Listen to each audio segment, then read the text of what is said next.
to the Australian War Memorial's last post ceremony.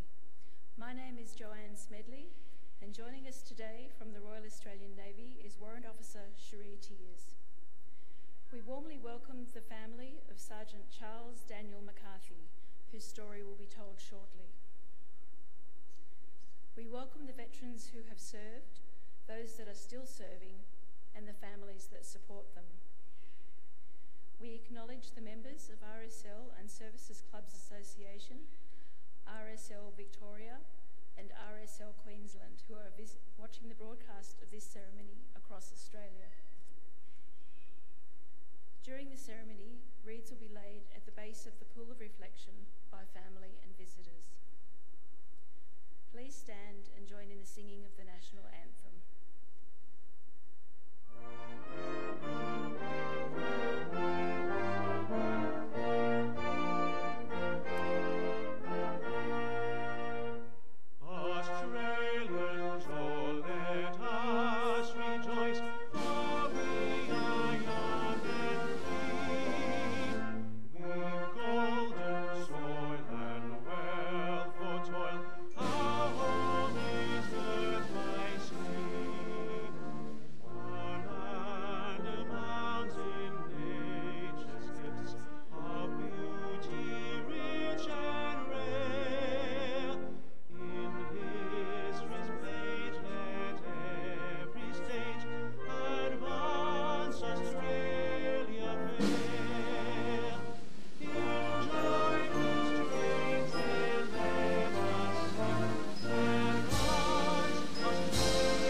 Australia's First World War official historian.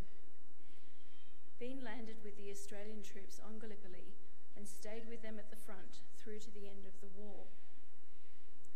The idea of this national memorial and museum came to him at Pozières, France, in the depths of the bloody fighting of 1916.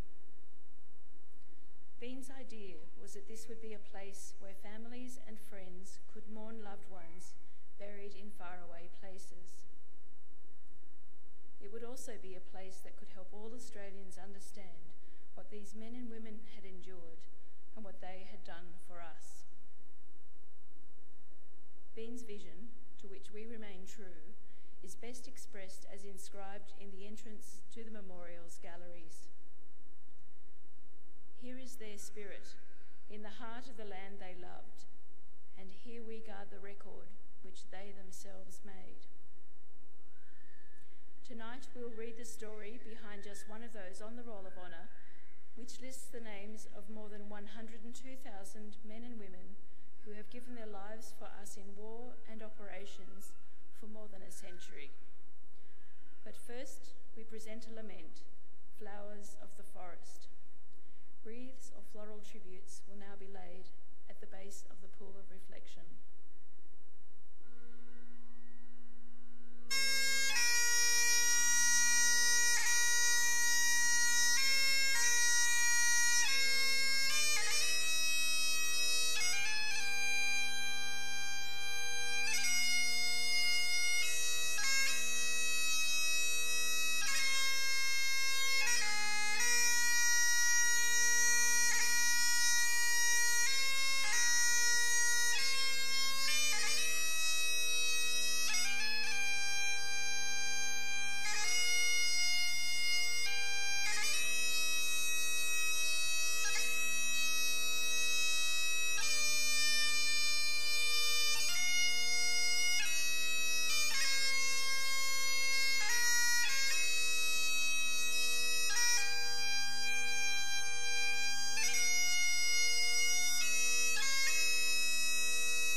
Today we remember and pay tribute to Sergeant Charles McCarthy. Charles Daniel McCarthy was born in 1894, the eldest of three sons of Joseph and Jane McCarthy of Clearview, near Narromine in central western New South Wales. At Narromine Public School, Charles was involved in junior cadets and was considered one of the best rifle shots in the district. He received the award for the best shot in Narromine in 1909, and the following year was the winner of 2 gold medals and 4 silver medals at a cadet rifle meeting in Nyngan. In 1911, Charles was among 200 cadets across New South Wales selected to represent Australia at the coronation of King George V in London. On his return, Charles completed his schooling, working as an assembler, and he helped his father on the family property. Charles McCarthy enlisted in the Australian Imperial Force just days after war was declared in August 1914. He travelled to Sydney to enlist at Victoria Barracks, and after a period of training at Randwick Racecourse, he was promoted to Lance Corporal. McCarthy embarked for Europe as an original member of the 2nd Battalion in October 1914. Not long after the convoy departed Australia, Ottoman Turkey joined the war on the side of Germany and the Austro-Hungarian Empire, so the Australian convoy was diverted to Egypt to protect British interests in the area. No longer destined for fighting in France, McCarthy and the rest of the 2nd Battalion spent the following months training at Mina Camp, just on the outskirts of Cairo, and in April the following year were committed to the campaign in the Dardanelles. At his own request, McCarthy reverted to the rank of private before the battalion set sail. On the morning of the 25th of April 1915, troops of the 2nd Battalion landed on Gallipoli, coming ashore as part of the 2nd and 3rd wave assaults. McCarthy was involved in bitter fighting as the battalion pressed their way inland under growing Turkish fire between the positions known as Walker's Ridge and Russell's Top. There, several days later, his battalion participated in a bayonet assault to clear the Turks from the area. McCarthy remained on Gallipoli until early July, when he was evacuated first to Egypt, then to Malta, with a severe case of dysentery. By the time he returned to the battalion in January 1916, Australian troops had withdrawn from Gallipoli to Egypt. There they spent the following months training in preparation for their imminent departure for the Western Front. McCarthy was promoted to corporal, and after the battalion set sail for France in March, he was made sergeant, becoming second in command of No. 12 Platoon in C Company. The battalion spent several weeks in relatively quiet nursery section near the town of Armentières on the Franco-Belgian border before moving south to the Somme in July 1916. The 2nd Battalion fought its first major action on the Western Front at Pozières on the night of the 22nd to 23rd of July, in Australia's first major contribution to the Battle of the Somme. Troops of the 1st Division, of which the 2nd Battalion formed part, succeeded in capturing the German defences at Pozières, which had blocked further progress towards the high ground at Tepfal. Once the village was in Australian hands, the Germans launched a determined counterattack that turned back after a stiff fight. Having pushed a significant bulge into German lines, the Australians were then subjected to a devastating artillery bombardment that crashed down on their positions from several sides of the battlefield.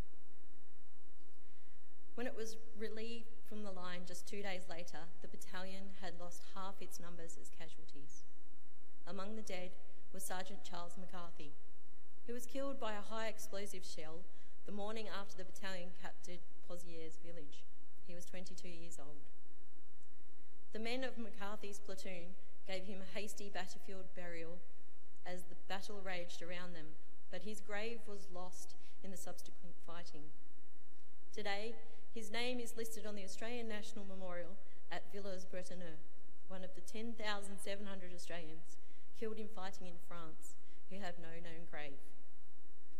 Charles McCarthy is also listed on the Roll of Honour on my right. among almost 62,000 Australians who died while serving in the First World War.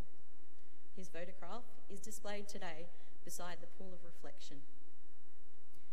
His is but one of the many stories of service and sacrifice told here at the Australian War Memorial. We now remember Sergeant Charles Daniel McCarthy, who gave his life for us, for our freedoms, in the hope of a better world.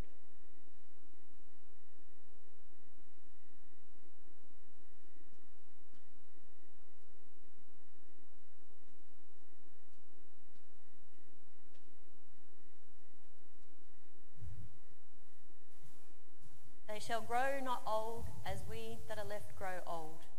Age shall not weary them, nor the years condemn. At the going down of the sun, and in the morning, we will remember them. We will remember them.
Lest we forget. Lest we forget.